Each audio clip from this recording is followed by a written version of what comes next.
love story was simple. You find your high school sweetheart, you get married, you buy a house, you have children, you grow old, you celebrate your 50th anniversary, and then watch your grandchildren grow up, all while still in love with your high school sweetheart. Today's story is a tad different. It sort of goes like this. You download a dating app. You swipe left, you swipe right. Find a match. Message them like you know them. Meet them at a popular location. Find things you have in common, and then hope for a second date. We sat down with three people from three different generations to talk about dating in today's world. Amelia, a 21-year-old university student from Toronto. Amelia's father, Jerry, a 55-year-old who isn't afraid to embrace technology. And Mary, a Toronto socialite in her 60s who has more of a classic look of the dating scene. We sat down with Mary to talk about the evolution of love. I know that when I was in my 40s and 50s, I was married, but I could have had lots of dates because at that point, a lot of men are still single or they're divorced. When you get to be in your 60s, a lot of them are still married or they're widowed and they have a whole bunch of issues, or they're divorced and have an even bigger amount of issues because they're divorced. So I think it's an age thing. I think if you're in your 40s, 30s, 50s, it is definitely easier to meet men. I think it's much harder as you get older. And so at least it's been my experience and experience of several of my friends who even in their 50s have said, they're actually having a hard time. So I don't know what happened to men, but they seem to be in short supply. Amelia, the 21-year-old student, has a hard time meeting guys the traditional way.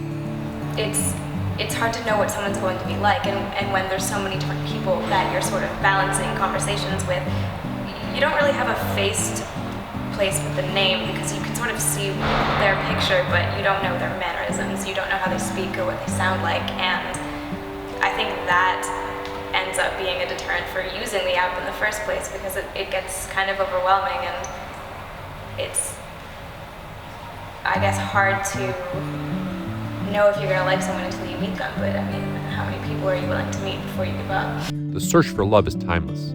Even Amelia's father, Jerry, has used Tinder in the past to find romance. He found a meaningful relationship on his first try with the app. So she came out and met, and she was just as stunning as I saw her on her profile pics. And then we ended up chatting for a couple of hours, and then we went out the next day and had a fantastic time. And it was only 1 month later than that we went on an amazing trip to Bermuda. And who knows where this will take us, but I can say I love her dearly. And one thing I know for sure is no matter what, we'll be friends for life.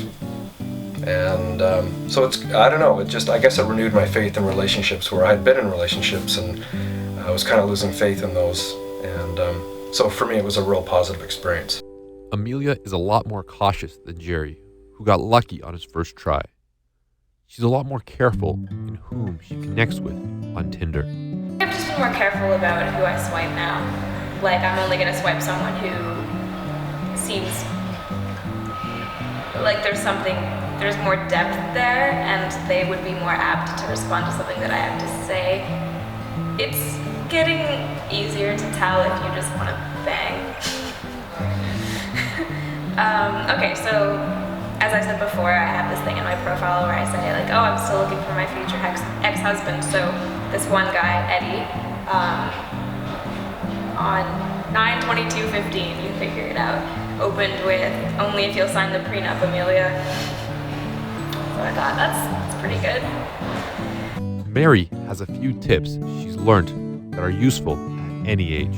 Be really, really careful and meet this person with friends and really get to know him first because you don't know who the heck you're meeting. And also, I think don't sell yourself so short. I mean, have a lot of respect for who you are and don't be ready just to jump into bed with someone, just like that. I mean, I think that's a big mistake. I think getting intimate before you get to know each other is a big mistake.